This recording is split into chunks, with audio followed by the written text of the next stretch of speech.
time to be well with your health. I'm Shanna. And I'm Nimit. Welcome to the Adventist Healthcare and You podcast. We are back.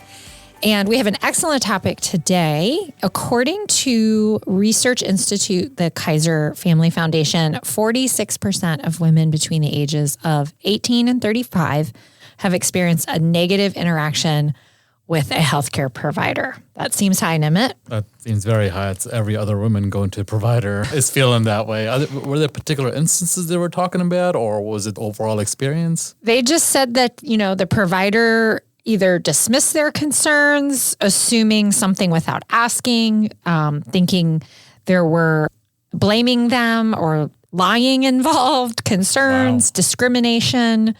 And so just in general, not feeling heard, not having a great experience. I am outside of the 18 to 35, but I think back and I can kind of probably pinpoint a couple similar things. That seems high to us, but it's probably more normal than we think. Well, I think it's just an unfortunate truth that we're living in. So I'm glad we're talking about it at least, so we could, increase the awareness and see what resources are available to overcome this. Yep. And we have a wonderful guest today. She is back on the podcast, Dr. Ogechi Nyoku. Welcome, Dr. Nyoku. Thank you. Thank you for having me. Thank you. To be here. We're glad to have you back. You are an internal medicine physician with Adventist Medical Group. And so you routinely work with women of all ages. Yeah, I do see women starting at the age of 18 and throughout the stages of life. Well, we hope women have a primary care no matter their age, but it is important for women, even if you are young and you don't have any chronic health conditions or concerns, that you have a primary care physician and at least have developed some sort of relationship or regular cadence that you're seeing a primary care. Yeah, definitely. You want to make sure that somebody's just watching over your health care.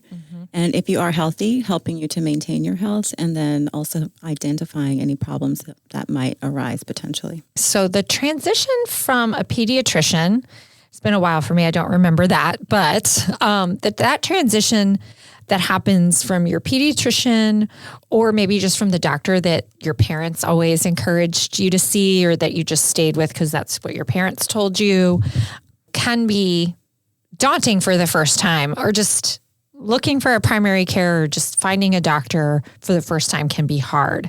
What can women in particular do to smooth that search? Yeah, I think absolutely you're right. It can be very difficult to find a provider when you're going out on your own for the first time.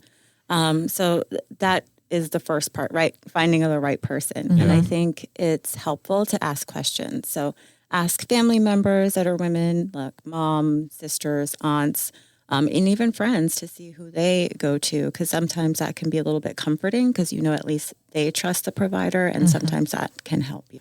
So if somebody's going to the providers and just not feeling comfortable after they've done their appointment, is it okay to look at other providers? What are they supposed to do then if they're just not comfortable after the first visit? Yeah, absolutely. You have to be able to be comfortable with your provider because this is somebody, ideally, you will be seeing for the rest of your life, right? So you want somebody that you're open with, that you feel is listening to you, that you can trust, and you feel has your best interest at heart.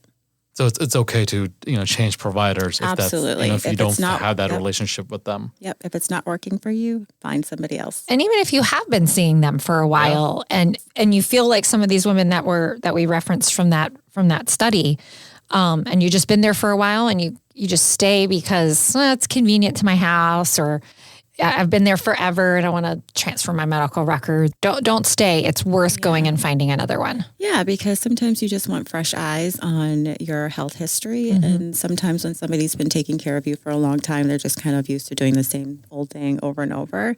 But sometimes somebody else can take a look at maybe your blood work or just kind of look at what you've been going through, and they can give you new suggestions. So it's definitely helpful to see somebody else sometimes. So what if I want to keep my same provider and I get dismissed and I just want to make sure that, I could have that communication with the provider? What are some of the steps that I could take to, advocate for myself?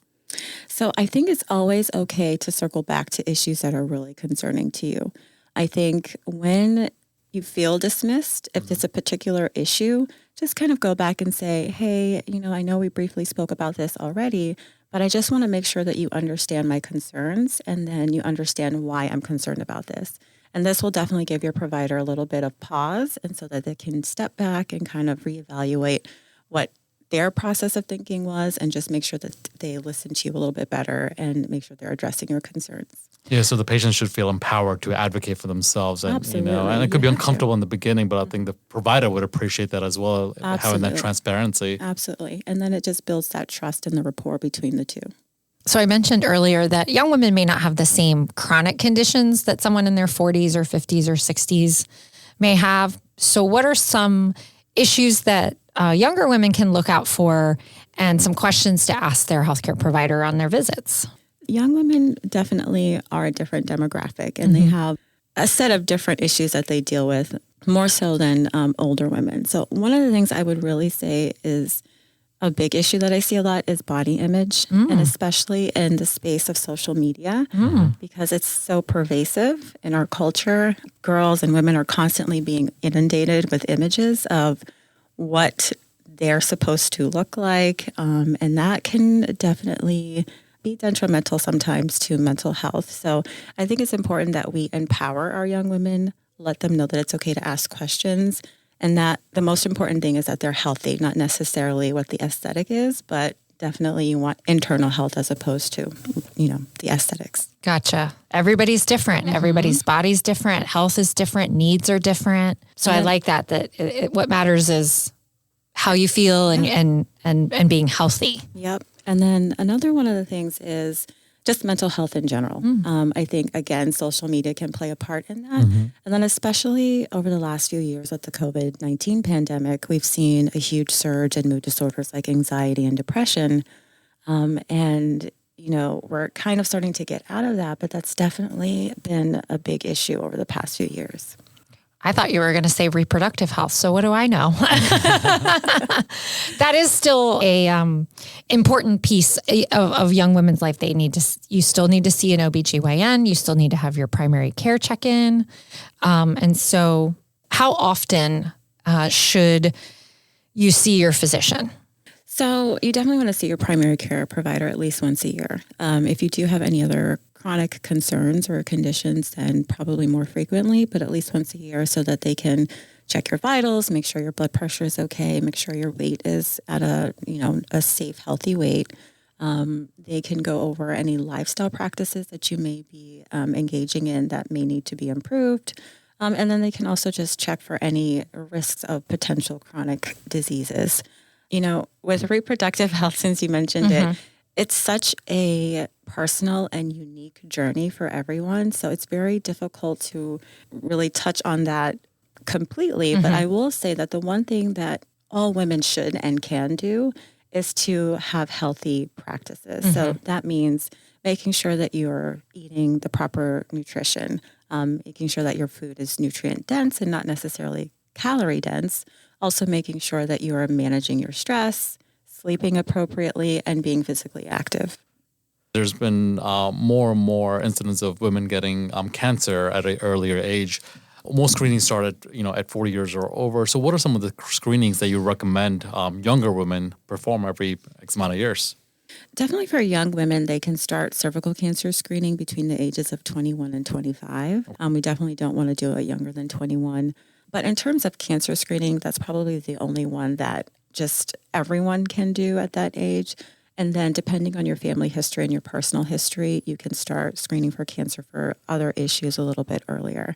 But like I mentioned before, your general checkup, you want to make sure vitals are okay. You want to make sure that you're engaging in safe practices in terms of even, exercising. You want to make sure you're doing that safely. You want to make sure that you're eating appropriately. So different things that we, go over during the annual physical exam that you definitely want to make sure that you're checking back in every year. Part of that is a discussion on family history, which is really important in understanding your risk for certain cancers too. And so part of that discussion should be about your family history. Absolutely. And that could indicate that prior to age 40, you may need something additional. Exactly. So in terms of breast cancer, depending on when a close family relative like your mother or your sister, if they had breast cancer at an early age, then that's definitely an indication for you to potentially start screening for breast cancer early. And same goes with colon cancer. family members who have colon cancer at earlier ages, that is an indication also for you to definitely go and speak to either your primary care provider or see a specialist. And I think that's so valuable to find the right provider so you could share all those information, are comfortable sharing family history and everything, how you're feeling, so you could get the appropriate tests and the right treatment as well. Right, exactly. Dr. Inoku, you talked a little bit about the use of social media and how it can impact your image, your mental health. There's other things that will impact your mental health. Is a primary care setting, a provider like yourself, a good place to start if you're struggling or you have questions? Yes, most primary care providers can at least do an initial evaluation if you're concerned about, mood disorders like anxiety or depression. And they can kind of point you in the right direction if you need additional help. So they can refer you to psychiatrists or psychologists. And even if they feel comfortable, they can start you on medication if that is an option for you. Do you have any recommendations on the social media usage aspect of what steps people could take to not get into this habit, I guess, or have body image concerns? I think in general, limiting the amount of social media that you're consuming is probably the biggest factor. And I definitely think finding websites and social media outlets that are more uplifting and supportive. I think also for young women, there's a lot of great advocacy websites out there. 2 of them are girlsinc.org and girlshealth.gov. They are excellent platforms where young girls can get information, and they can also just find out ways that they can advocate better for themselves, not just in the health space, but also in different areas of their life. I think that's amazing resources that you highlighted. I think given that almost 50% of women are uncomfortable or have a bad experience with their healthcare provider, I think having those resources they could better advocate for themselves and know what the resources are is highly beneficial. Yeah. And I will say too, you mentioned, circle back to issues that you want to go back to with your provider. That's okay to do, but also don't ignore it. Like, even if you're young and you don't have chronic conditions, or, you're just young and you're busy. If something feels off, don't ignore it. Take the time, find a provider that you're comfortable with and will listen to you, that if it doesn't feel right, it's probably not right. And, This is true and because- listen to your body, even at a young age. Yes, because you know your body better than anybody else does. And sometimes it takes more than one visit to really go over an issue and address it appropriately. So it's also imperative that you are proactive about those visits. So you want to make follow-up visits. So go ahead and just make those appointments. If you need to see your provider monthly, go ahead and do it proactively so that it's already in the books. What is your approach to partnering with patients when it comes to their health? I ask a lot of questions, and I also leave a lot of room for questions to be asked. I'm constantly, do you have any more questions? Is there any other concern that you have? I want to make sure that if there are issues, we address them. And if we can't address them at that, initial visit, or even in that visit particular, we can address them over a course of time. But I want to make sure that, whatever it is that is a concern, we are at least touching on it, and then we can follow up on it. So there's a lot of things you recommended throughout this talk. What is something else you recommend for young women to live a happy, healthy life? I would say balance. I think it's important to make sure that you're taking care of your health internally. So all the things we talked about, proper nutrition, exercise, sleep, and stress management, but also externally, meaning relationally. So making sure that you have really good relationships with your friends, with your family, and then engaging in activities that you enjoy and challenging yourself, whether that's with work or finding new hobbies. Yeah, I think moderation is where it's at, right? Even social media, in moderation, it's okay. But if you're, on it for many hours a day, or it's impacting your day-to-day life, it could be concerning. So everything in moderation. I like that, having a nice balance across everything. Well, thank you, Dr. Inoku. We love having you on all the time. We so appreciate you and what you do here at Adventist Healthcare. Thank you so much. Thank you. To find information about Dr. Inoku today, you can visit adventisthealthcare.com and click Find a Doctor. And all the resources we mentioned and more information can be found in today's episode's show notes. And we'd also always love to hear from you, our listeners. You can let us know if you like the podcast by leaving a rating or review, or you can email podcast@adventisthealthcare.com and let us know what healthcare topics you want to know more about. Don't forget to subscribe so you get all of our new episodes. Thank you and be well.